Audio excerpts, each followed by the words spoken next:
Hello, everyone, and welcome to All Systems Get Over Here! We've got the All Systems Go podcast experience of your dreams, bringing it to you in your own home. I'm your host, Jeremy Farbman. We've got a nice crew today. We have Dan Snyder. Hello. Jessica Hickson. I heard nothing out of Jess. Yes, Hello. Oh, my eardrums. What is up with- And old reliable, Darian Bolin. Heyo. Yay. All right, so as I alluded to, I was imitating the popular character Scorpion from the game Mortal Kombat. Do you know why? Because there's an expansion to Mortal Kombat that came out the other day. Mortal Kombat 11 Aftermath.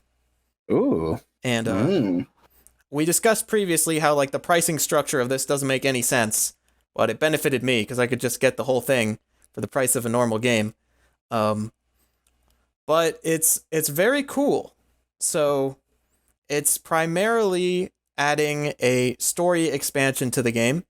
The Mortal Kombat 11 story mode was a selling point. A lot of people liked it. Probably one of the best stories in a fighting game. So they basically just made another part of that. They also added 3 new characters, including RoboCop. They added in... Really? Yeah, Yes. he's in it. Oh my gosh. They had a RoboCop versus Terminator trailer you can watch. They also have friendships back in for non-tier matches. I sold it. There's some really good ones in there. And there is a few new stages, as well as stage fatalities are now back in. Nice. I do recall the part of the trailer where somebody gets kicked into a vat of the acid baths, and everyone, including that person's own group, just kind of watched him die. Like, that looks like it really sucks. Yeah. And then the guy who kicks him in just goes, "Sorry about that. That was an accident." That's his reaction. So the setup for the story mode, it basically just replays the ending of the game at the beginning. So I'll try not to spoil it, because it is a pretty cool story mode, the original. It's basically, they won, sorta, but to just put it in terms you will all understand, we need the Infinity Stones to start over, so we're going to send you back in time to the events of the story mode so you can get the Infinity Stones and just bring them back. And another time warp. Yeah, like the game was already about that. But yeah, that is true. Since MK9. Yeah, especially 11. The whole premise is they merge the old games with the new games, so you have like the old Scorpion running around with the young Scorpion. So now they send Shang Tsung, Fujin, and Nightwolf back in time to steal the magic crown so they can restart the timeline. Only problem is things immediately just get worse when they get there because they start meddling. And it's a pretty lengthy story mode. I'd say maybe about a third to half as long as the original story mode. Not as many chapters, but they're longer chapters. Yeah, very, very well done in storytelling too for each chapter, especially when they split off on characters. Like you have missions with sons and daughters, like before Jax even knows that he has a daughter. It's like past Jax has to fight with future daughter. There's like weird undertones because Jax is like, I obviously don't know how to do this, and apparently older me didn't do too good of a job after something happened. As well as like when the old characters meet their younger selves, they're like, is this what I'm really like in future? Or Johnny Cage just really embarrassed at his past self. Oh yeah, really that was great stuff. But past Johnny Cage gets a moment of redemption in the Aftermath story mode. He gets his redemption. Really? Sort of. Personality-wise, he does. Okay. So, because I really liked how since like Mortal Kombat 9, especially in Mortal Kombat 10, they changed his character to be a lot more likable and a lot less D-baggish. Yeah. So one of the issues I sort of had with the original story mode is that it only really lets you play as the good guys, which means you don't get to try out everyone. But in the Aftermath expansion, that's not the case. You get to indulge your bad side a little bit, play as some of the villains, and that's really fun. And it's just more of that good stuff. If you were hoping that it would take it in a completely different direction, not necessarily the case. They are revisiting old events from last year, but it's a lot of fun. As far as the new characters go, I have played a lot of both Shiva and Fujin, and they're both really fun. Fujin. With Fujin. Huh? With Fujin. Yeah. Fujin and Shiva. I'm not sure what you're saying, but I don't know. Previously, I had a hard time with Fujin. Like, Shiva is just kind of like second nature. I mean, she's a fun character. Whereas Fujin, I'm like, this is a waste of my time trying to master this guy. I just can't get him down. Well, yeah, I am a very casual person, and this is also like the first time I really got into it, so I don't have a lot of that baggage. But Fujin is a lot of fun just because he has this move where he just like goes up an invisible escalator into the sky, and he's just like running across the screen, and he looks like he's having a grand old time, and he can dive kick someone out of that. Shiva has this move where she just like jumps up and then like 3 seconds later comes down and crushes you, like that guy from Final Fantasy. So those characters are a lot of fun. RoboCop, not really my speed. He's pretty defensive, and kind of stiff by design, right? A slower tank character, kind of like Jason in Mortal Kombat X. Yes. I forgot. Oh. Ladies and gentlemen, a special guest has just entered into the party. Special guest, would you? Always. Yes, player 5. Would you like to introduce yourself? It's Max. Hi, Max. Are you able to turn up your microphone? Max, he just sounds Yes, really I shy because he's so quiet. Hi, I was just He said Max as if it was a question, like he might not be Max. So yeah, Hey. Sorry. Mortal Kombat 11. It's a very fun game, at least while I'm playing it. So yeah, Okay. Mortal Kombat 11, having a lot of fun with it still, and it's a blast if you find the right character. Dan, I know you've played it before. What are some of the characters you gravitated towards? I know you didn't get a hand of Fujin. As for the newer characters, I only got to dabble with them for a little bit. In the original game, though, I mean, ever since Mortal Kombat 9, Johnny Cash is just all Johnny Cash. Yes, Johnny Cash. I walk the line with my green laser kick. Johnny Cage. I thought it said Giant Cash. He is a great character. Free DLC. Costs way too much though. Johnny Cash would have lived a lot longer if he had green laser kicks. So yeah, Johnny Cage I originally gravitated towards. Before that, it was always Scorpion. I mean, Sub-Zero is just a big boo-boo. He's terrible. Scorpion all the way. That yellow ninja kicks butt. I like Scorpion a lot as well. I think that's by design. He's supposed to be like the first character you sort of try out. And he's supposed to be the one you gravitate to the most. I mean, they he's on the named cover. this. Exactly. He's on the cover. They named their studio after his realm. He's even standing there with his icon with the chain, looking all cool. After I started, dipping away from the other characters I really liked, Aaron Black was somebody that I tried for a little bit and got pretty decent with him. Cassie Cage, though, I mean, of course, daughter of Johnny Cage. I got really good with her as well. Who else? Baraka, hardcore OG fan. I was a little disappointed with the way that they worked out his fighting mechanics in Mortal Kombat 11. He was, for some reason, like overly complicated to use. Yeah, he has like a lot of stuff going on, doesn't he? Yeah, it's like you just got to keep on smashing one side of the controller into your other palm to actually get good with them. Because if you try to like time everything and skillfully learn the character, you're just going to be butting your head into a wall. And you're not supposed to do that in real life. You do that to others in Mortal Kombat 11. Myself, I really like Jade. Just she has a lot of reach, and for some reason the like projectile that like goes in an orbit around you, I find that really fun. And yeah. Also, Shang Tsung. He's a lot of fun. He goes the "your soul is mine" bit. Same actor keep- from the movie. Exact. Oh man, Perfect. that was so cool that they brought on that actor. I don't remember his name, but It's like props to Cary them. Hagawa, I think, is his name.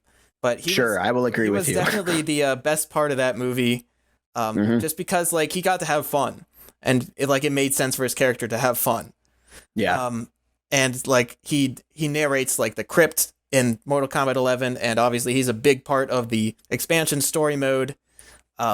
And he's just it's perfect casting. Honestly, it's one of the best callbacks they could have done. Yes, I agree. Also, he has the variations where he like turns into ninjas that aren't in the game to do a move for a little bit. It's just really cool. Yeah, I find that the more alien and weird the characters are, the less I'm interested in them. Like all 3 of the original characters in 11 are they're kind of whatever. Like, Oh yeah, the Earth guy, or not the Earth guy. The I just don't want to say the black guy, but it's the bald black guy, whatever his name is. And then the Earth woman, whatever her name is. I mean, you see how interested I was to learn their backstories and how invested I am in them. If I'm just like, yeah, that person, and that other person. they're all villains too, so you don't get to play as them in the story mode. Yeah. You just play against them. And the final battle of that game was just garbage. Complete and utter trash fire. I think you need to get hated it. good. It was unnecessarily difficult. You have to go through like 3-4 fights on one health bar, along with intermittent fights with other characters. God, it was infuriating. The little guy she summons, they have not very much health. You just do like 3 uppercuts and then they're gone. It was funny. It was really funny because spoilers, you fight that boss again in the expansion, and when she summoned the guys for me, she summoned the Terminator twice.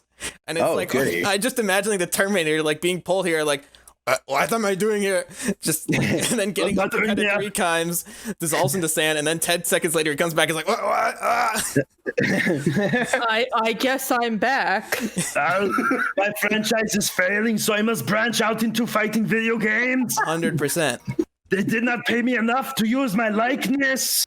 They got the likeness, but it's a voice impersonator who's a little bit better than my impression. I was about to ask if it was actually Arnold, but It's his face. Justice. For RoboCop, they actually got Peter Weller from the movie. So, Oh, really? That's neat. Yeah. He's not really doing much for work these days. I think he's doing pretty well. he's an older man, for sure. Yeah, that about wraps up my thought on Mortal Kombat 11 for now. I don't know if any thoughts on the series as a whole? I love the series. It's a fantastic series, which we don't really hear enough of, but yeah, it's kind of died off recently. So hopefully they come up with something. Jeremy disagrees. I mean, it was like the number 5 best-selling game of last year. Number 5. Wow. Because I think about my heyday in the Mortal Kombat series was Mortal Kombat 9, which Sure. back then it was huge. It's still, great, but it's not as much as I feel like it was almost like a household name back then.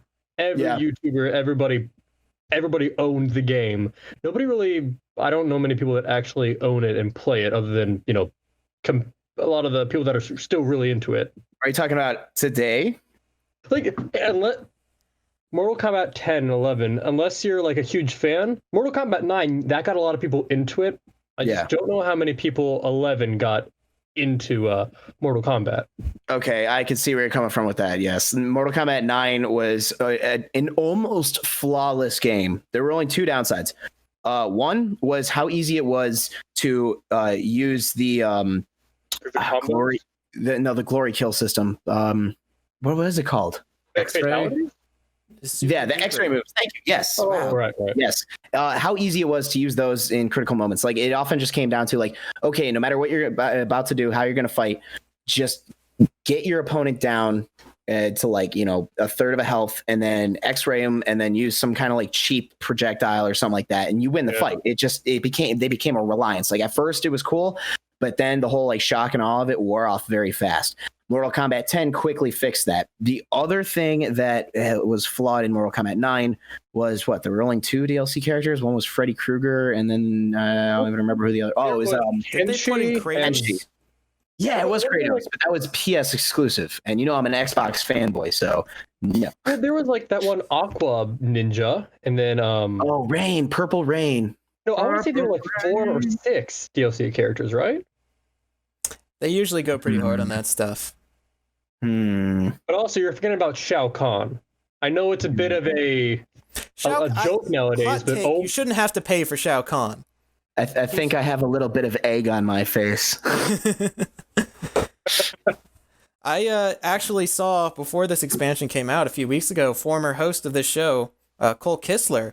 He was on Twitter sort of complaining about the same thing Dan mentioned with the sort of recovery attack where you can take down a third of the character's health just like that. Yeah. But from my perspective, like, it's just fun. Like, it's not balanced by any means. It's like it's way too easy to just like projectile spam someone, but it's just a lot of fun. Yeah. When it comes down to the ranking of them, though, I will have to put, respectfully, Mortal Kombat 11 either I think a little bit below 9. Like Mortal Kombat X just had it. They nailed it. And then they just changed too much for the worst come Mortal Kombat 11. Like, so 10 or 9, which one would you side with? Which one has probably 10. I'm probably going to say 10. 9 is solid, but 10 just upped that ante right in every way possible. That's fair. Everything from the combos to the game mechanics to the balancing, like the fights out, like it's kind of hard to find 2 characters that are really unbalanced. That's not one of the DLC characters. Like you can get one of you can get like Katana or like one of the faster like characters, and you put them in a room with like Jason Voorhees. Jason's not walking away from that one, and he's not getting revived. You got to send him out to space for the revival. That was a Jason X reference. Jason X, yeah, I was just about to say. Yes, Jason X reference in a Mortal Kombat X discussion. Yeah. And the last thing I want to say is that this game is coming back to Evo. It boot out Smash because obviously Evo got moved to an online event because of the whole situation, and they had to change it around their game list because Smash just has really terrible online. And they couldn't have that. Smash players are going to be pissed. So Mortal Kombat was off the list, and now it's back on. So there you go. I mean, I'm pretty sure last year Smash Ultimate had the most entrants for any game ever at Evo. So it's a really startling thing to see. But the internet is just not good in that game. No. Alrighty. Well, Darian was pretty quiet for that whole thing. Why don't we go to you? Why don't we go to you, buddy? He froze up. It just looks like she wants to say something. She had a look like. No. I was presenting. That's what got performance anxiety. No, I didn't want to say. I'm saving mine for later. I was presenting. I'm like, For everybody. Did anybody else watch the I guess the PlayStation little show today? Yeah, they showed off. Oh. I mainly did it for this podcast. Just The Last of Us. What was that, Max? It was basically just The Last of Us, but that was that's what I'm here for. Yeah, so I wasn't planning on it if it wasn't for this podcast, but I wanted to talk about it. But yeah, that's sort of newsy, so we can get to that, or we can come back to it later. But Whatever you want. because you brought it up, let's do it. So Max, why don't you just briefly go over some of the stuff they showed for this Last of Us sort of breakdown? The game obviously coming out next month. So to keep it simple, it starts off with Neil Druckmann, the vice president of Naughty Dog, and he talked about how the struggles that they've gone through, how excited they are for this game to be released. They showed a lot of footage where Neil explained all the new mechanics. These are the biggest environments and the biggest maps, biggest game that Naughty Dog has ever made. Some of the new mechanics involve Ellie being able to grab rope, tie it around a post, and then jump down. And to get to lower levels, she can swing around like Tarzan. It looked really cool. You can, of course, build silencers and a lot more weapon modification. He explained a bit more about the story, what's been going on, as well as really just clearing up a lot of questions people have had. And then after he had a bit of fun, a lot of teasing, he talked about how there was going to be a traumatic event that happened, and then he just stopped talking. Every event is a traumatic event in that universe. He got the COVID. That's the reason why I stopped talking. And then they showed about a 15-minute long, just uninterrupted clip of gameplay, which looks incredible. If you haven't seen it yet, I'd highly recommend checking it out. It's breathtaking. Are there any other Last of Us fans in the call? I have played it. I have not played it. Okay. I have played it, but I have not beaten it. Okay. What? So guys, I have a confession. I thought it was an okay game. Wow. I feel guys, that. I have a confession. I thought it was a less than okay game. I really don't like it. Yeah, like the amount of praise that it got was just like, let's just shoot positivity fish in the barrel. Like it was just getting praised nonstop, left and right. Game of the Year award, Game of the Year award, Game of the Year award. We're releasing a brand new PlayStation. It comes with it. That was the big draw. Like everyone loved that game. You could not escape it. And like, I just thought it was, it was good. It was all right. It was good. Well, it's like you can say that now, but The Last of Us 2 it's looking like it's going to be just a blockbuster of the summer, especially since a lot of other games just haven't been released now. A blockbuster of the summer. It looks gorgeous. Well, it's also since no movies are being released. What else? It definitely looks like a Naughty Dog game. Yeah, like Naughty Dog games. Like Naughty Dog games, they kind of like fall into like the same sort of structure lately. Like when you play an audio game, you kind of know what you're gonna get. It's just like big action set piece about characters talking while they go to the next action set piece. But would you not say that's kind of reliability in their brand, though?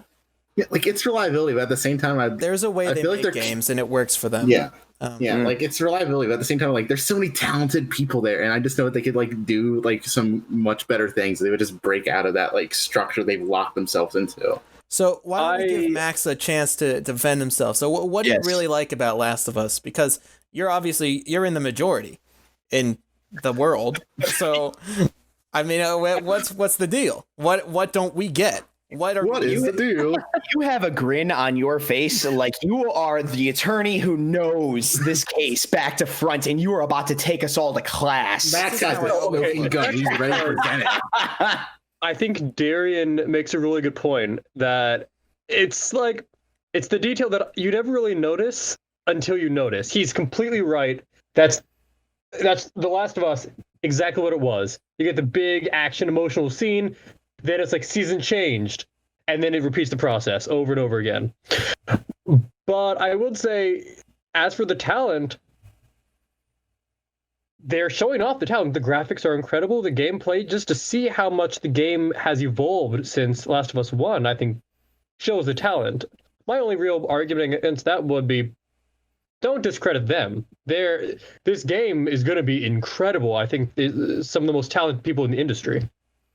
But yeah, you're right. It is a formula, but I think the story is really what draws players to it, not the gameplay. And that was just the main thing, is that like I don't like apocalypses that much, and it's just like, wow, a bold stance from Jeremy. A character shows up, I'm not going to bother getting invested because I know they're going to get chowed down in 45 minutes, and lo and behold, that character has been chowed down. And most games are apocalypse. Like, what is it? Dead Rising? I don't know. I've seen like Dead Rising Fallout series. Whenever I see like, oh, there's another zombie apocalypse, I'm like, oh great, another game. Breath of the Wild is an apocalypse. Yes, but it's not like someone like going into a town like, oh, zombies. Like that one at least is like. And then The Last of Us specifically, they're like, hey, these aren't zombies, okay? They're fungus people. It's totally different. We're better than that here at Naughty Dog. Look at all these fun guys. It's a party in here. I mean, Everyone's you also have the standing cult around of the twitching. Fireflies. Yeah, that was another thing that just like the idea that you go to Pittsburgh and it's like one of the only games where you go to Pittsburgh and it's just like filled with a bunch of looters who want to kill you. And you I gotta run to stop this you right stupid there. hotel, Yeah, and that's I gotta Pittsburgh stop you for right there. doing dirty. You may have this on a technicality that it's like a big game focused in Pittsburgh. You cannot say that you cannot think of another great game that takes place in Pittsburgh. And if you, sir, need to be reminded or have never experienced, that's also a pliable option. If you have never experienced The Pit, Fallout 3 DLC, That's you just another need apocalypse. to I'm not experience it. interested. But going back to like the gameplay, which you were talking about in this preview for Last of Us, and like one of the greatest things Naughty Dog pioneers is like the animation stuff, right? And you're seeing like all the various different ways in which you can rob someone of their life and shiv them in all the worst places. So, Jess, I want to ask you a question. Oh boy. Why is it that I love murdering people in Hitman? I love blowing up demons in Doom. I love doing fatalities in Mortal Kombat. But when I look at this footage, I like get sick.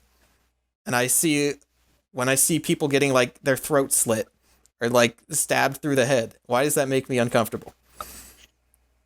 I don't know, violence. I have a theory. Yes. What? I think that's like when you're killing people in a lot of those games you mentioned, it's like you know in your mind that they're like enemies. We have the people in Last of Us, they're mostly just like normal people just trying to do what they can to survive. They feel more like human than like the rest of them do. And what's really interesting about that is they actually gave every single NPC in the game a name and a backstory. They made it so that if the NPCs don't see you kill them, they just find a dead body, they won't just go, oh, it must have been the wind or somebody was around here. They'll actually cry and feel remorse for their fallen comrade. Yeah, they'll go like, which Gerald, really makes you... no! Yeah, it's like, Robert! he had a family. It's actually going to make you... I wonder if that'll make people question whether or not to kill humans at the very least. Right. I just don't see how that world is sustainable when everyone is an evil bandit trying to murder people and most people are fungus people. It just does, it seems like there shouldn't be as many people left as there are 25 years later.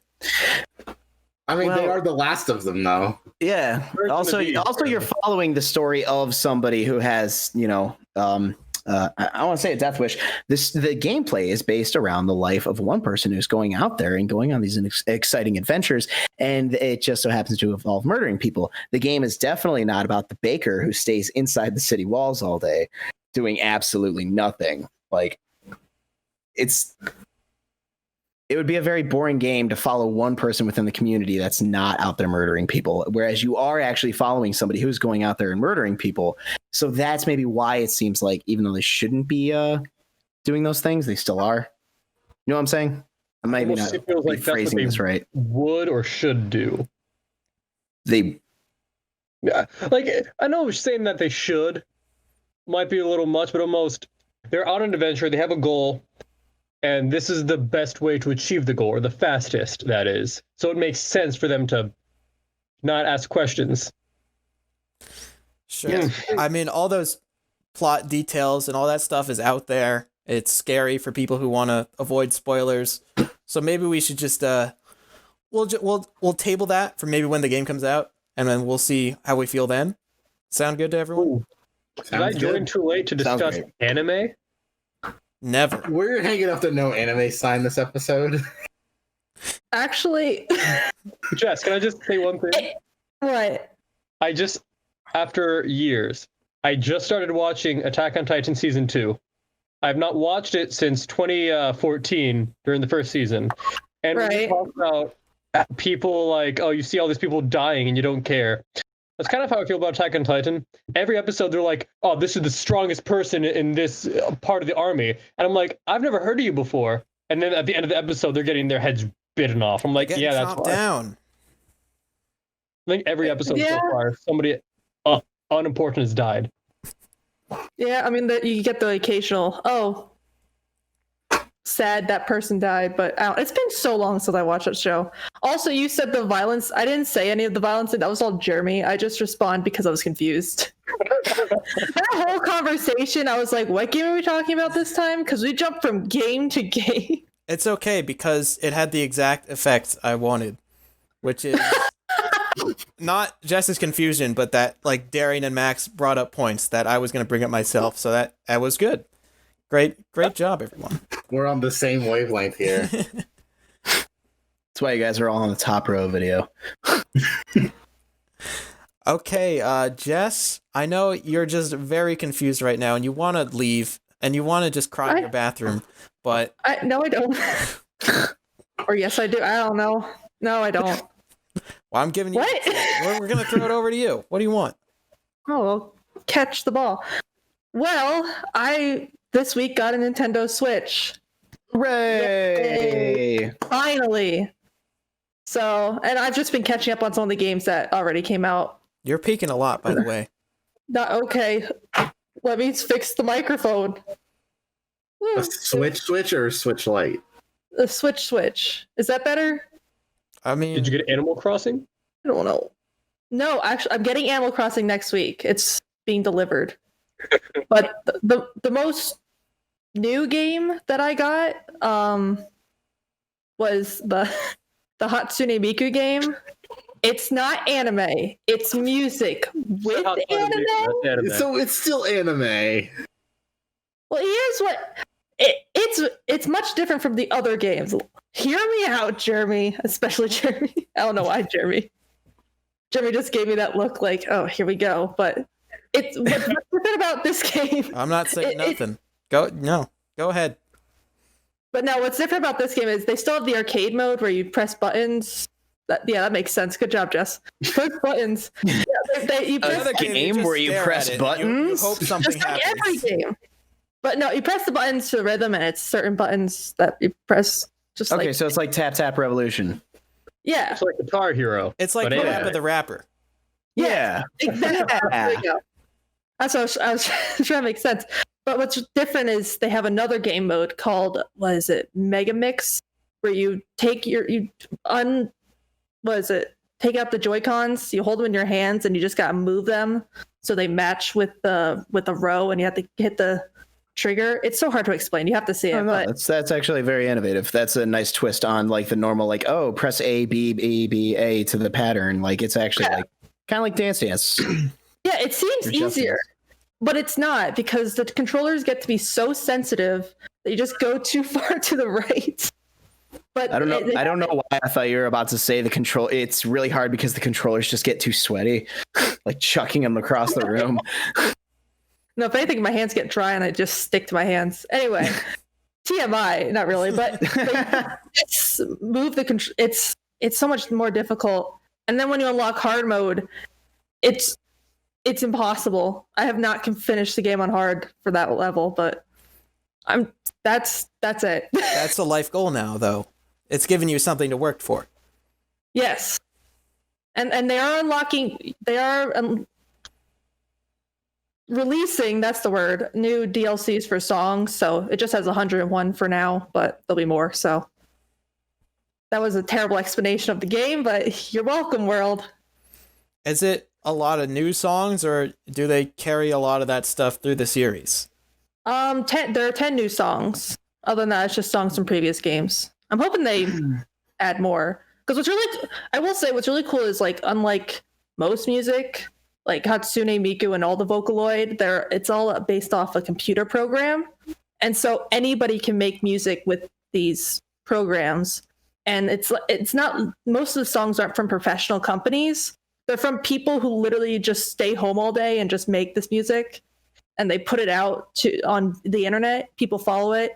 And then it just gets big, and then they add it to the game. So that's what I really like, is like anybody could become famous, or not really famous, but like can make music with this.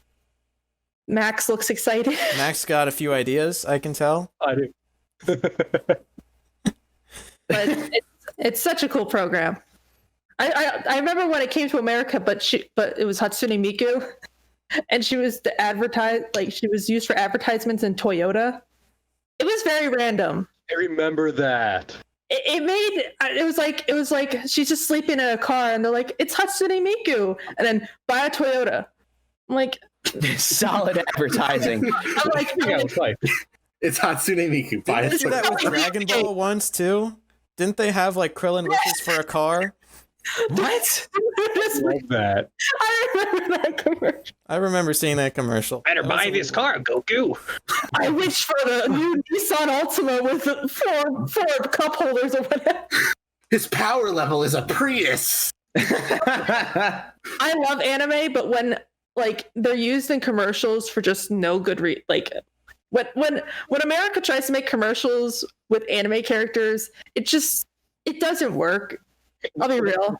It doesn't work.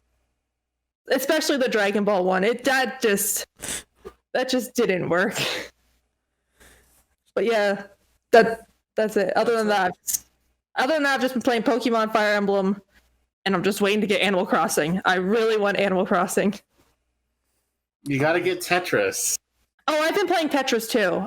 Oh, Battle Royale. Battle Royale. The furthest I got was 37.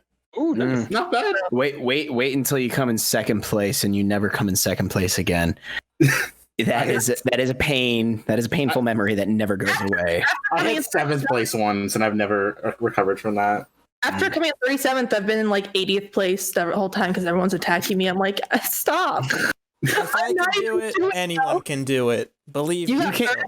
I got. You came in first 15 times. Wow! Look at the big shot over here. A lot. You know. How much is a lot? Respective golf clap. Golf clap. A few hours every day for like months. I like Tetris a lot. So hang on, I need to look and see what your playtime is. I'm curious now. That's a good. Yeah, it's probably more than Animal Crossing right now for sure. Let me see. Yeah, while you do that, just there's Jeremy. You want to look if you're using the right. Tetris 99 played for 75 hours or more. It could be more. Holy cow, man! Animal Crossing is also at 75 hours or more. Okay. Wow. You know, I was just about to challenge you to a Tetris 99 face-off, but now I'm a little intimidated. Hey, he's got 185 hours in Smash. So okay, maybe, well, I'm stay a lot away better from at that Tetris one. than Smash, though. Yeah, I'll pass on the Smash. I know I'm a chump at that one. Tetris, I thought I had something going, but as soon as I heard first place 15 times, I'm like, he's lying. And then over 75 hours in Tetris, I'm like, oh, maybe I should not challenge him. Well, I'm glad you made that decision. While Jess is hiding in the Shadow Realm, afraid of humanity, Darian, I realized we never got to hear you out. So what's been going on in your world? Nothing much. Great, man. Well, thanks for coming. No, I'm kidding. Beautiful. Man, Corey, just take off the mask. Yeah. You don't need to pretend you're Darian anymore. Scooby-Doo. There was one telltale sign. You weren't the real Darian. Yes, you even eliminated all the popcorn out of your microphone. Actually, while I have the floor, I'd like to throw a new segment out here real quick. Let's hear it. Ooh. Okay, I have browsed Amazon for 1-star reviews of critically acclaimed games. I will read the review, and you all will try to guess what game it is reviewing. Oh, I love this. I've seen this. Oh. Okay, here's the first one. The caption is, if you enjoy walking 2 steps, spinning the camera around to see, this game is for you. After all the hype and waiting for a year to play this game, let me sum up the game in one word. Walking. That's the entire game. Walk a few steps, spin the camera to see the environment, then take 2 more steps, stop to spin the camera around, and then again, and again. It's like you're forced to live in a Lord of the Rings movie where heroes walked a lot and all the time. True, there is violence, but mostly walking. Played 10 hours and need to buy new shoes. I thought I was going to say The Witness, but now that there's violence, I'm not sure. Like, Death Stranding? Nope. Like, Slender. And there's still another couple sentences. Maybe I'll give you another hint. oh, go ahead. Maybe it gets better after 10 hours walking, but I doubt it. Terrible new take on the franchise. Just get some track shoes and a track. Save your money. Is it Quap? It is not co-op. Is it Final Fantasy 13? It is not. Is it Breath of the Wild? I don't know why I thought of that. It is not. Yes, I'm sure that has a 1-star review on Amazon. I mean, yeah, you never know. Amazon has like those people who are just like, it wasn't what I wanted it to be. They damaged my package, so I'm going to give the whole game a bad review. Yeah. Because it's their fault. Yeah, I had to sort through a lot of those to find like the reviews of the actual game. I think you stumped us on this one. Oh, This game. Oh, so someone gonna take another guess there? Yeah, a game about walking. That could literally be anything. Dead Rising. I don't know. Walking No way. simulator. The game was God of War PS4. What are they talking? I mean, Maybe. yeah. I mean, sure. I love that game, but I also love that game. It's the best in the series. I just like when he said to get some track shoes and a track. I just like to imagine the main character in like track clothes, boy, like the Keep up shorts, the and then he's pace. just like, "Here we go." Get some Okay. tractors, hit your dad, and go on a walk. It's just a game about your dad forcing you to run track even though you don't want to. It's your dad. Keep running, boy. You just have to keep walking to get those sweet new kicks. Wait, keep walking to get a brand new pair. What the? I thought this would be an easy segment. This might be hard. no. Okay, Oh my god! here's the next one. The caption is too difficult, and the bin it goes. The difficulty in this game is unreal. Unless you have very fast reflexes, you will die a lot. Unless you have pinpoint aim, your archery will never hit. You've got to be very fast in combat, and there is no easy mode. Figuring out where to go is a major pain in the butt, and there is no help at all for NPCs. Half of the NPCs want to kill you, so avoid them. This game is going in the trash where it belongs. Breath I of mean, the they're all like Wild? big Yep, it's name Breath of the games. Wild. Is it? Yeah, it's Breath of the Wild.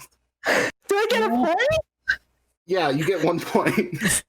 Good thing I saved Breath of the Wild. I didn't really save it. You get like 50 cents in Amazon Second credit.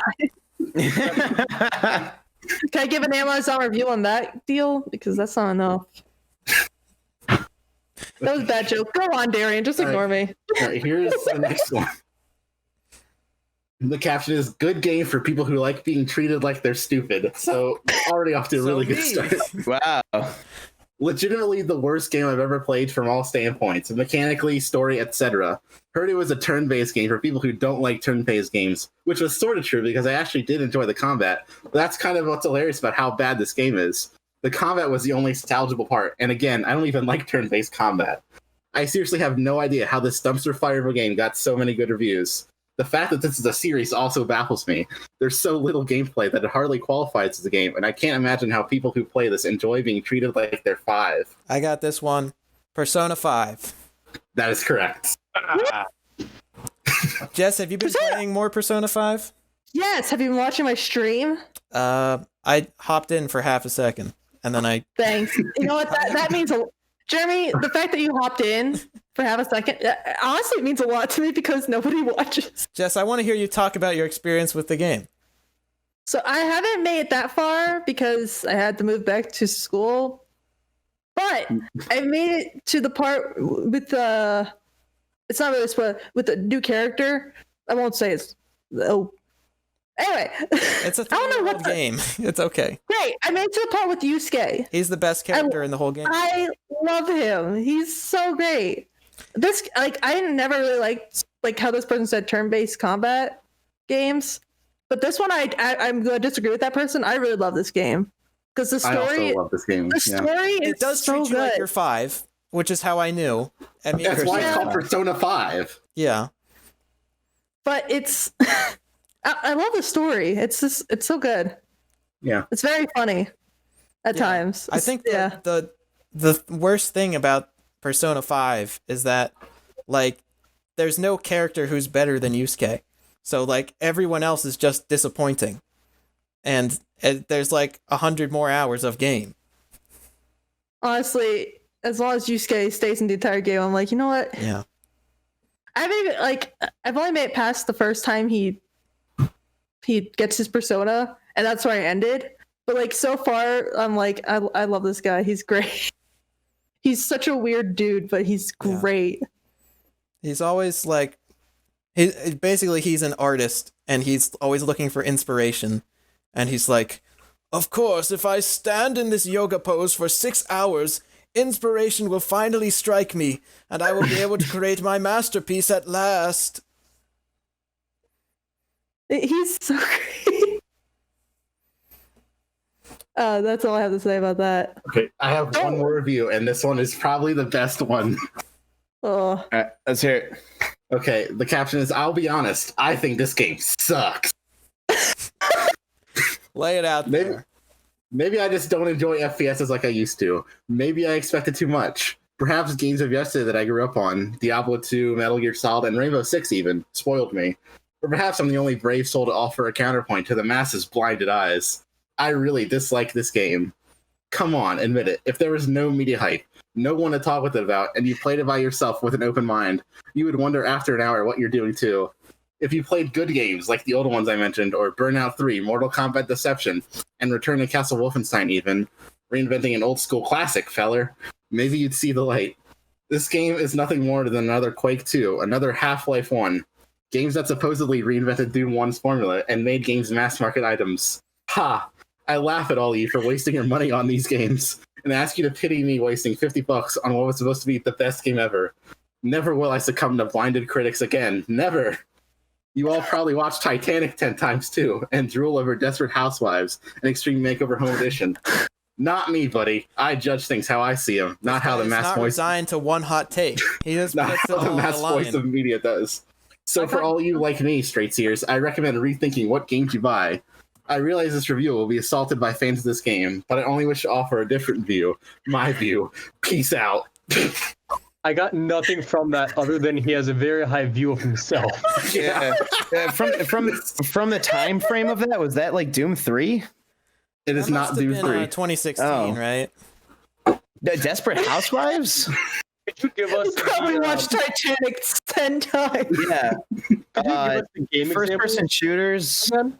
Is Like that at the What? beginning of the review, he said like such great games such as Yeah. what? I'm pretty sure Call it's of Doom, Duty? right? First not Doom. person shooter. He mentioned Desperate Housewives and a bunch of like early to mid 2000 TV shows, and including you watched Titanic a bunch of times. Is it Halo 3? No, Is it Call of Duty? Any of them?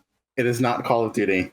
Oh, I don't know. Oh god, I really thought I was gonna nail it with either Doom 3 or Halo 3. Don't tell me it's Titanfall. It is not Titanfall. Thank God.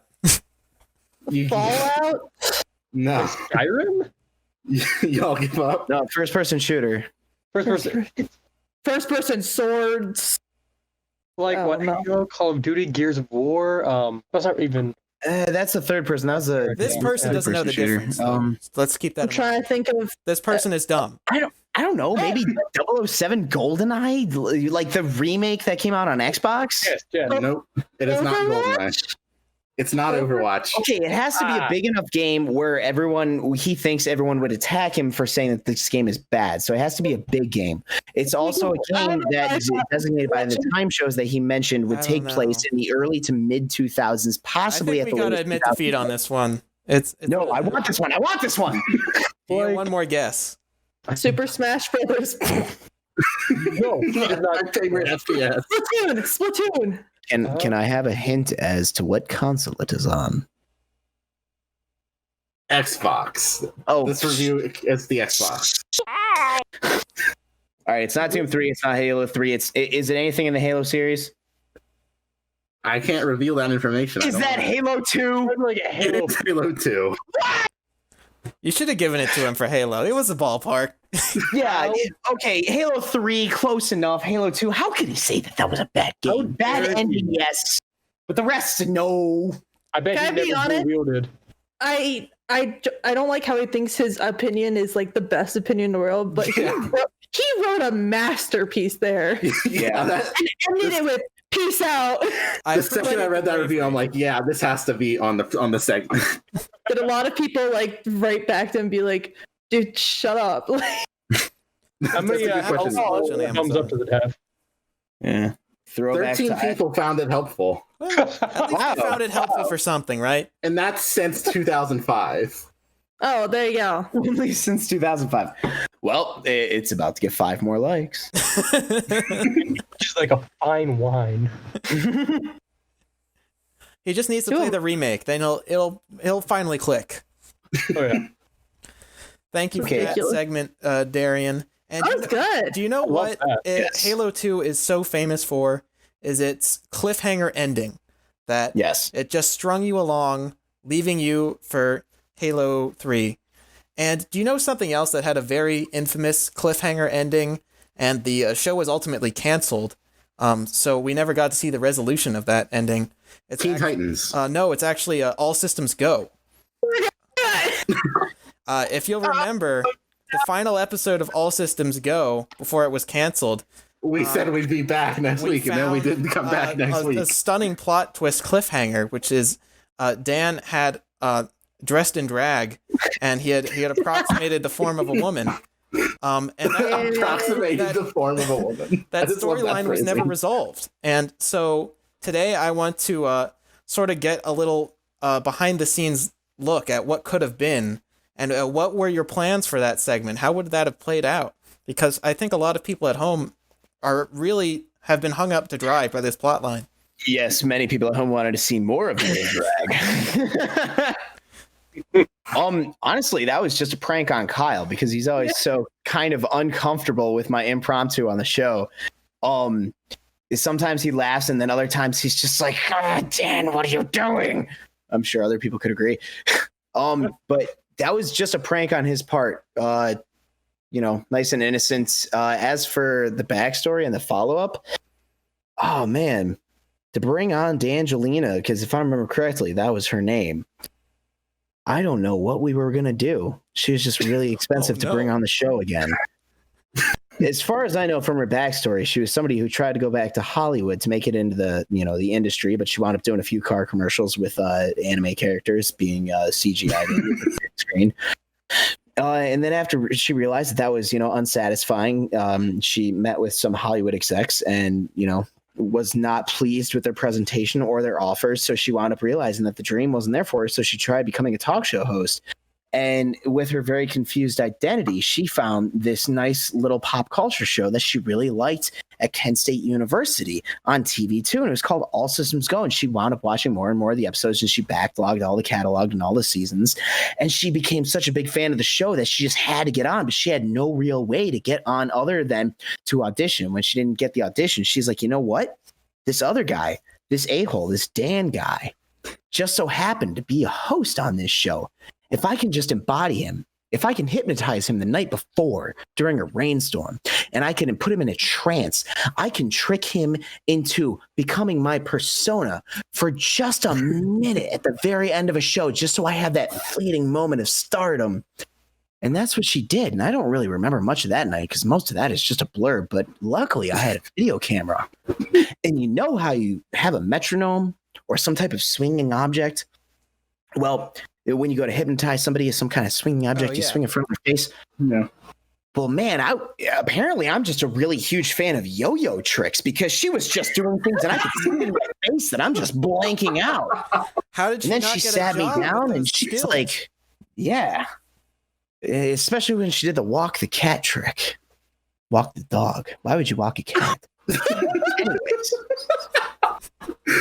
So she sat me down from what the video footage shows, and she told me all about herself and what she wanted me to do. You just have a candid camera running in your home at all times like Dennis Oh, of course, all the times. If there's nothing to watch on TV or YouTube, I just pull up security footage of myself like making eggs or something, and I'm like, wow, that guy's a star. It makes me feel really important in life. Yeah, so then came the next day, and I just remember for some reason I felt compelled to hide this hideous wig that shared the exact same hair color as hers. And makeup was all of a sudden tucked in my jacket pocket, but I didn't, it was uncapped, so it was taped for some reason. So it wouldn't ruin anything in the pocket. And all of a sudden I just remember at the very end, I was like, and that's all for All Systems Go. And all of a sudden I was wearing makeup and a wig, and I was trying to kiss Kyle in a humorous sense, but I just don't recall any of it. And since then, I've never seen D'Angelina again. Well, I have checked the arrest records. There's no record of her ever being apprehended. I think the threat is still out there. Be careful, everybody. Stay tuned for Dangelina the movie. Yeah, I'm not sure this is the type of person who like gets their kicks after just one incident. Yeah, no, she might come back. I don't know. Now that she knows that we're recording the podcast, she's going to use this as another opportunity. God forbid. God forbid. I mean, if she were to come back next episode, I don't know how that would go. I don't know what we'd do. It'd be a horror show. Well, thank you for setting the record straight on that. Yes, thank you. That jogged some memories. I might need some therapy after remembering a lot of that. We all might, actually. Now, Dan, I know you did have your own segment you want to do on the show. You're waving away the butler right now, but get out of here, Jeeves. I don't need anything. So here is a segment that I thought of. Gotta clear off the dust off my keyboard here. So, seeing as how all of the movie theaters are closed down at the moment, currently, due to some weird pandemic, I don't even remember what it's called. The Fungus Among Us. Yeah, it's SARS. I can't go see Scooby Troopers. Oh, don't you worry, Jess. You were a slight inspiration for this little segment here. Yes, indeed. Okay, that's kind of worrisome. Go on. Okay, so seeing as how all the movie theaters are closed down at the moment, and while they are reopening soon, a lot of production has been postponed in Hollywood. What are we going to do for all of our favorite movies that are going to come out? What were we going to do for all the movies that could potentially come out? We could form a think tank for the perfect movie sequel to a follow-up. What's the movie that we've all seen? Let's say it at the exact same time. Toy Story 2. Yeah. Yes. We all said the same thing. How weird. So I thought, seeing as how the Sonic movie, and along with every other movie that's in production right now or pre-production or post-production has been delayed, why not? We make our own Sonic sequel. We have all seen the movie. We have a nice base knowledge of what we need to do. My man, I spent $20 to purchase the movie digitally so I could watch it again. Yes. Me too. I didn't watch it. I've only done that for Spider-Verse. I haven't watched it. I see what you did there. I just have it. I didn't even watch it. Oh, why is my leg on screen?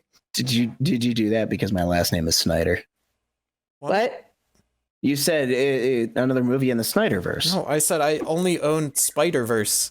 Oh, I thought you said another movie in the Snyderverse. But that's because of Zack Snyder. Are we talking about Justice League? Yes, we will start a brand new Snyderverse with Daniel Snyder. Yeah, the real Snyder cut starts now. Oh my god! On a side note, I am super hyped for that. The fact that it is official and it's coming out on HBO. Oh, I'm hyped. Anyways, so. I think spoilers from here on out. Yeah, the first thing we need to do for this Sonic movie is we need to get Tom Hooper attached, the director of Les Mis and Cats. This is going to be a musical. This is going to be a musical song. But we're not going to get Crush 40 to do any of the songs. We are going to get Russell Crowe, though, and he's going to be the next sidekick, replacing James Marsden. Because oh no, man, he did a good job. He did a good job, didn't he? Yeah, what did I do that to Marsden? Oh wait, what will Russell Crowe bring to the picture? No pun intended. Russell Crowe obviously will bring his golden pipes. His gravitas. We all know how good a singer he is. He's gonna bring some gravitas to the role. Actually, you know how some movies have like a different singing voice for the character than the regular voice actor. Maybe instead of Ben Schwartz singing, it will be Russell Crowe as Sonic in those musical numbers. I love it. Now that you've established that Tom Hooper's involved, is it still going to be like CGI characters, or is it going to be like people dressed in like blue face paint with like fursuits? No, I want the original design back.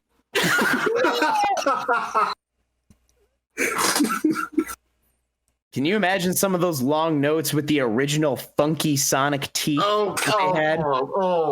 And you could see down his throat and see his dangling uvula just. Yeah, and as an Easter egg, the baby from Death Stranding is down there. You have to zoom in really closely. Yeah. You can only find it on the home release. Oh my god, Mommy, I feel so weird after watching that Sonic sequel, and I don't know why. Okay, so spoilers ahead from here on out, and this is regarding the original Sonic movie and everything that the studio will eventually buy from us for our ideas.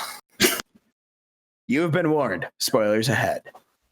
So, as we left off in the last Sonic movie, Dr. Robotnik is stuck in the mushroom zone, right? Yep. Full of mushrooms. It's got mushrooms in the zone. bunch of mushrooms. I'll allow it. Okay, so the mushroom zone. Yes. And he's bald. Yes, he is bald. He looks like his iconic old self. He is devising some kind of machine that he's apparently going to build out of biofuel of mushrooms and rocks. He'll be home by Christmas. Yeah. Yes. Which is ironically when the movie takes place. It takes place on Christmas Eve. really? So that's Yes. not a lot of The next day. Yeah, it's the next So, day, huh? Yes. Yes. Not a lot of time for Tails- on-screen character development. Tails is spinning in as he overlooks the town, being like, I'm gonna find Sonic. Where do we go from there? Okay, so we know as a setup, Sonic thinks he's happy. He has found a quote unquote family. Tails, all of a sudden, somehow, how did Tails get there? Tails is there. And Flew. Robotnik is what? He flew. Yeah. Gotcha. He just flew in and boy, his arms tired. breathe. Sorry, Darian, what? I said he just flew in and boy, are his arms tired. He has tails. Hence his name. Get your jokes right. And boy, are his tails tired. That's canon. Okay, Yeah. so Tails, we don't know how he got there. That's an interesting setup point. A ring. But where did he get the ring? The same ring dealer that Sonic had. I don't He know. collected them from the casino zone. From Zales. Yes. They set up a sales and We went to Jared's. And okay, so here that's an interesting plot point. Tails there. We don't know how he got there. Dr. Robotnik wants to get back. Can he with only mushrooms and rock? Probably not. But you never know. Science always finds a way. Yeah. So So Sonic thinks he's happy. Robotnik wants to get back. Tails somehow finds himself on Earth looking for Sonic. Here's some basic questions. Who else are they going to show up? Who else are they going to bring in to show up in that movie? Is Knuckles. Robotnik going to make it back? Of course he will. What will be his plan? Who else will get involved? Once Knuckles. they find out, oh my God. Well, Knuckles, obviously, man. You got to bring Knuckles in.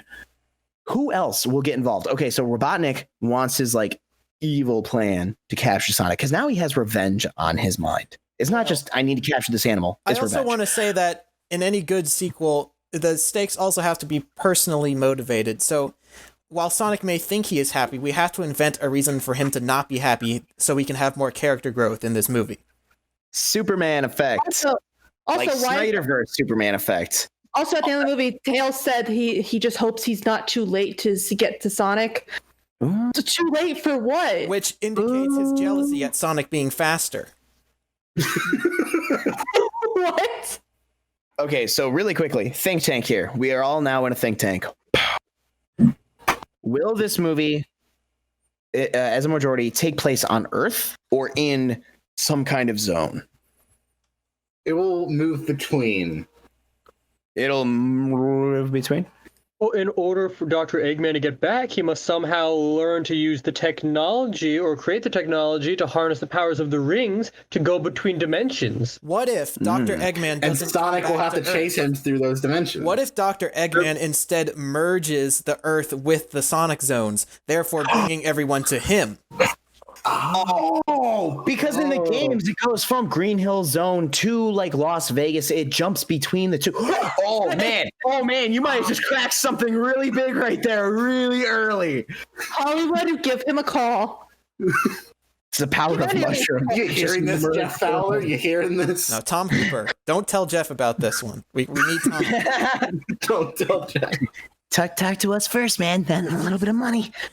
Okay, so with mushrooms and rocks. Yes. So Tails Dr. actually is Robotnik. too late. The merging begins as soon as Sonic realizes he's unhappy for some reason. And I assume There's a reason. he bumps into Tails like during the merger, and then they get caught up to speed. That they can have a song about how sad they are then. I have a theory about the Tails reason.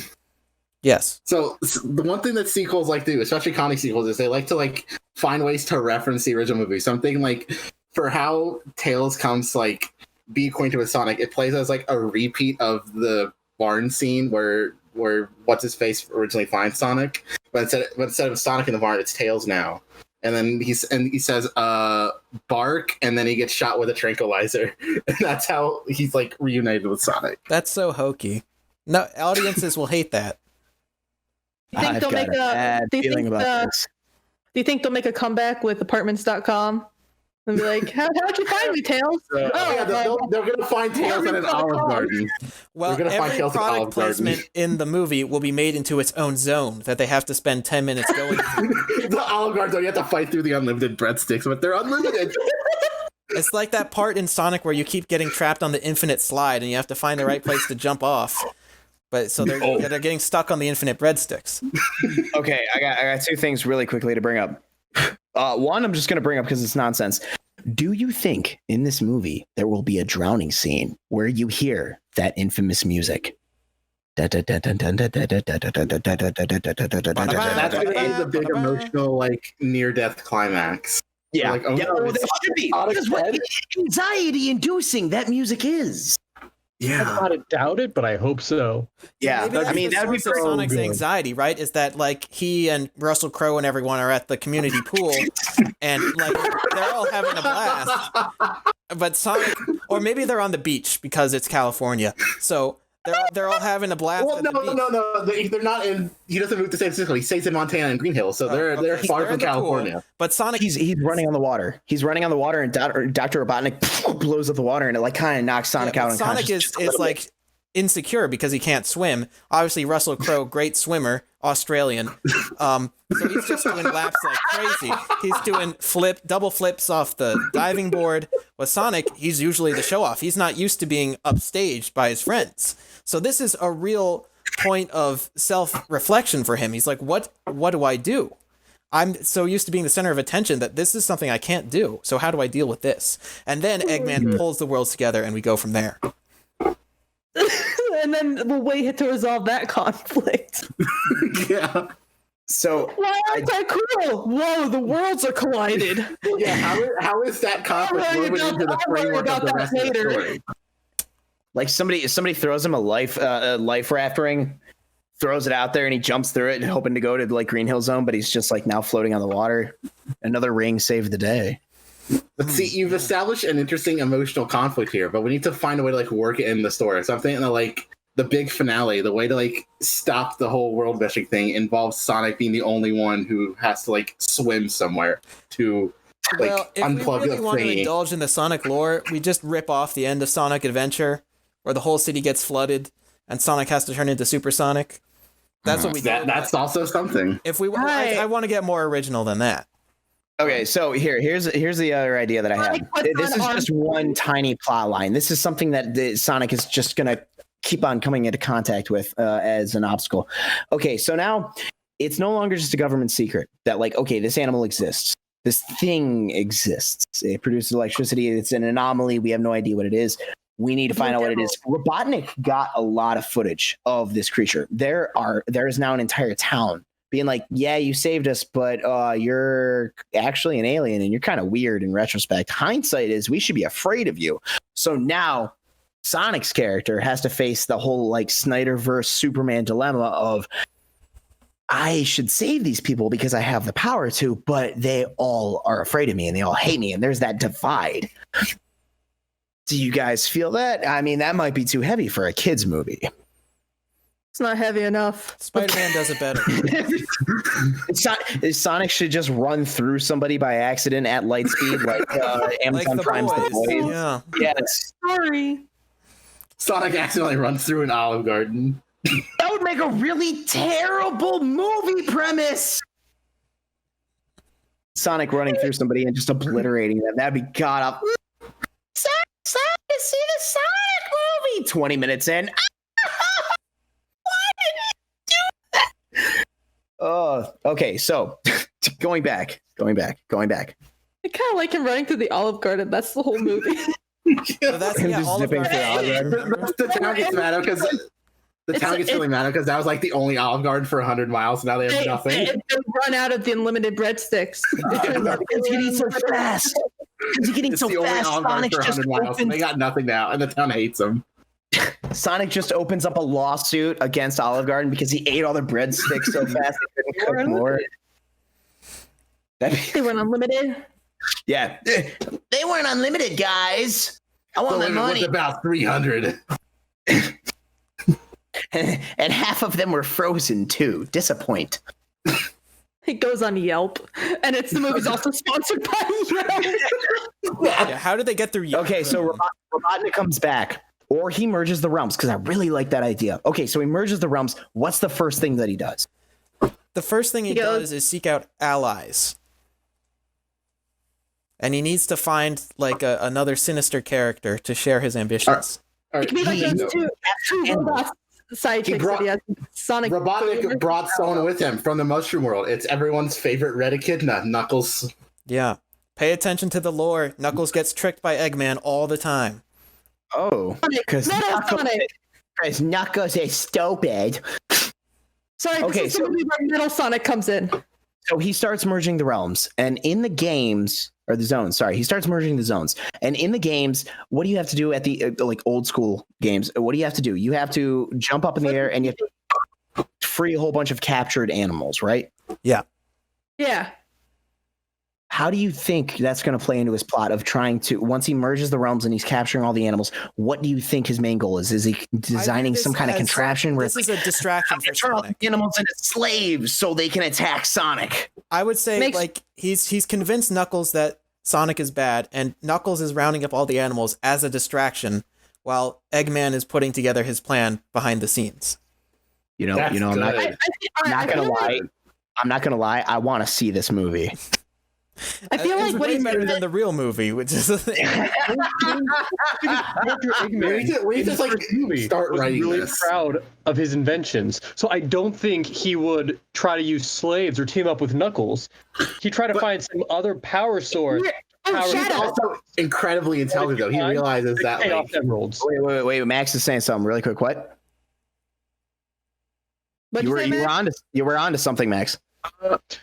From Dr. Eggman's personality, he made it very clear.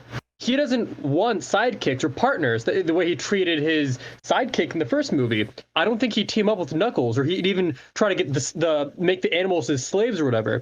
He'd try to just make his robots. But he has to improve them. How does he improve them? With a power source. What's the power source? He finds the Chaos Emeralds, and that's how Knuckles gets involved. And Shadow. No, Shadow was not in this movie. Shadow was not in the movie. Right, no Shadow. No, We've already got Tails and Knuckles. That's enough for one movie. But he wants to build more robots, and he's like, you know who defeated me? Sonic. So I'm gonna defeat him myself, and that's when he makes Metal Sonic. Okay. I just want Metal Sonic. Yeah, that's all. Metal Sonic. I don't know if he makes Shadow. Yeah. No, he want to make Shadow. He just make Metal Sonic. Shadow's not in the point where Dr. Eggman has his villain song, which of course is the biggest hit of the movie. This is a musical. Oh man, and it's Russell Crowe. Now, how does his villain if anyone song was go? going to really get into it, this version, it would be Jim Carrey. Like he'd be all over this. Yeah, Jim Carrey would just like go nuts for this. He'd be masking all over the place. Okay, Jeremy, how would the song go? How would the song go? I'm not gonna sing right now. I'm not singing. Really quick. 38. Really quick. So, I thought of Silver. The metal? If they wouldn't save Silver, no. Silver's not in this movie. What? No, if they wouldn't save him for the third movie, if it was going to be some kind of grand finale, like Sonic can't quite beat Knuckles, and they just if they nonsensically threw Silver in there, and you keep on bringing up Russell Crowe, and Russell Crowe get in contact with us, if we were to voice Russell Crowe as Silver and have him sing as he fights against Knuckles. Silver is cool. That's too. I don't even think they should add Rogue. And he could be invincible like he was in Sonic 06. Don't bring up Sonic. Yeah. It has to be there. They brought Sonic into the first movie. They have to bring up some kind of... Okay, so if we're bringing in pieces for Sonic 06, are we bringing in his human girlfriend now too? Yeah. Oh. Like in the interim between the two movies, has he acquired a human mate? That What about Sonic complicates things Riders? too Can we much. give Sonic a skateboard? That's how we appeal to the youth. He does a sick kickflip. He's like, cool, dudes. Wait. So also speaking of like relationship, but like I don't know why I thought Ray said that. Ignore it. Whatever. So would Amy come in and then she'd see Sonic and be like, "Oh my gosh, I love you," and then Sonic would be like, "Ew, girls." He could start out like that. And then he could mature because that would be a emotional character or a mature character arc for him. And then she Sonic says, is basically like a Sonic, it's okay teenager. that you can't swim. I care about you for your other qualities that I like so much. And then he realizes at the end he doesn't have to be the best at everything if he has a network of friends who can support him. And as long as he's still really fast. And it turns yellow with the Chaos Emeralds for some reason. Okay, so we've talked a lot about side characters. What will be Robotnik's plan? Oh, we already talked about that kind of. We did. He's gonna find the Chaos Emeralds, use the power of the Chaos Emeralds to get back to Earth, and then he's gonna try to kill Sonic somehow. Metal Sonic. He's gonna be like, ah! If they include another Sonic Easter egg like they did in the first movie with like the drawing, if Robotnik is if Robotnik is merging the realms and going through the rings gets a little funky here and there just because it's like weird zones all colliding, so it's like the physics gets messed up. Wouldn't it be a nice, cool little shot of an Easter egg as Sonic is traveling from one zone to the next? His body just gets kind of like demorphed for like a little bit, and he has like the Sonic like Sonic look to him. He gets plumped. There'll be one more for it's the original design. Yeah. Where it's like the teeth. So how would Sonic defeat him? And by saying going fast is not an answer. With the power Chaos of song. Emeralds. The power of friendship saved the day. Sonic Underground. his siblings come in and they're all played. Who played Sonic back then? What was his name? He played Urkel. What? Oh, Jaleel White? Jaleel White. He plays. I don't know. Okay, in regards to how Sonic defeats the bad guy, consider this. Yes. We've seen a game that gives Shadow a gun. Can we give live action Sonic a gun? No. That's a bridge. okay, no. What if it's a last resort? We're not about to have some weird. Go ahead, Covered Max. in blood. He can't get up. He sees the gun. He shadows like right over his partner. And he's about to finish him off. Then Sonic picks up the gun and points it at This really Shadow. is the Zack Snyder of Sonic. He says, "Can you go faster than this bullet?" Bang. You know what? I take that back. Yes, that's how the movie's going to end right there. The third movie is going to be all about Sonic's therapy. They have one The rule. court case that follows. It's just gunshot, cut to black, directed by Tom Hooper. Now, Jeremy, you don't have to sing the songs. I won't make you. But what songs can we expect in this movie, and who will sing them? The grins by Jim Carrey. Well, If that's where we're going with this, obviously, I don't know. The original cast recording, as far as licensed songs, I think Nickelback will want to contribute something to this movie. I think they will have an original song for the credits after the final battle, which We also need Smash Mouth. Can I be honest? This has nothing to do with the new movie, but like the credit song with the rap for Sonic, it was okay, but I needed some of that sweet like Sonic rock where it's just like as the Game Grumps call it, butt rock, where like the Sonic songs are just like I will fly high or whatever.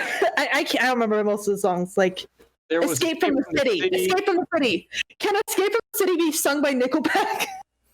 that's possible. Gonna escape from the city. Yeah, Smash I Mouth like does a that cover lot. of the Gotta Go Fast song. Also, how are they gonna get Sonic and the Black Knight into the next movie?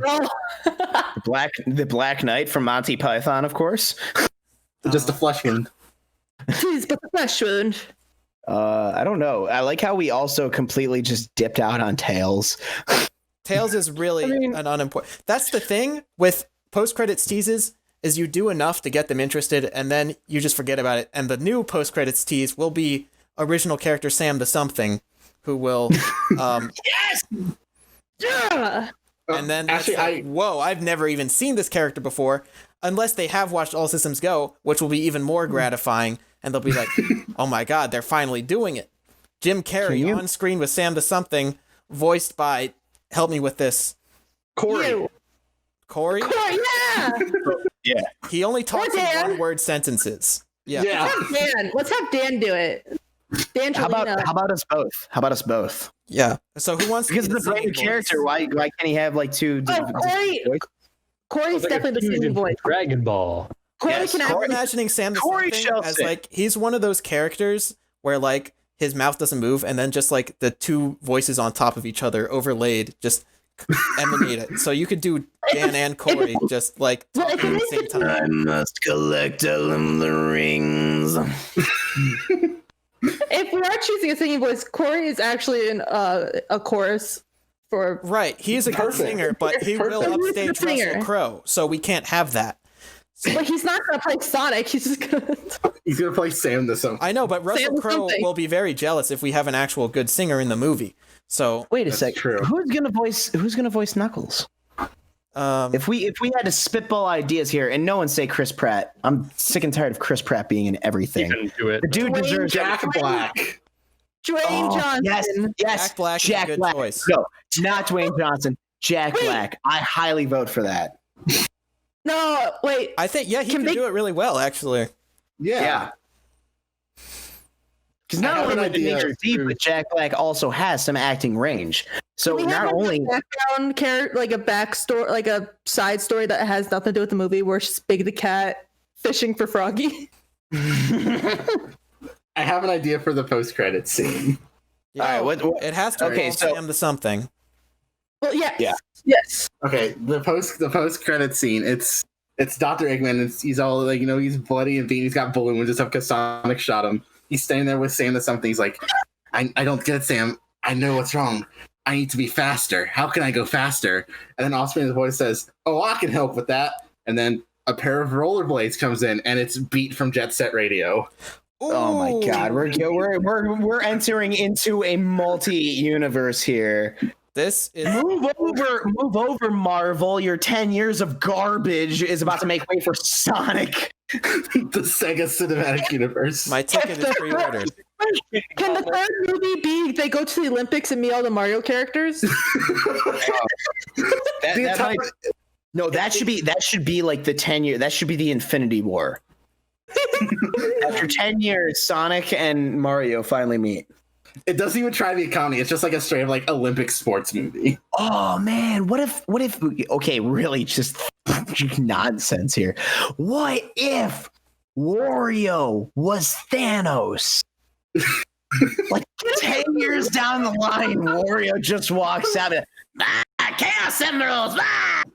That was sort of a Waluigi kind of thing, but On that note, I think that we can't come up with a weirder idea than that. So yeah, that's good. gonna That's be gold it right there. for All Systems Go Home, the movie pictures episode. And that. All right, that's it. We're done. Can't Yeah. beat Mario Thanos. We have a 10-year plan. Let's call Sony. They're Yeah. desperate for movie ideas right now. Get on. Actually, Sonic get is on the Paramount. phone, Paramount. Get on the phone, Tom Hooper, and we'll see you when. we'll start writing the screenplay. Let's all get together and just open up Final Draft and get going. All right. Yeah. See you soon. Say bye, everyone. Bye, everyone. Adios. Bye.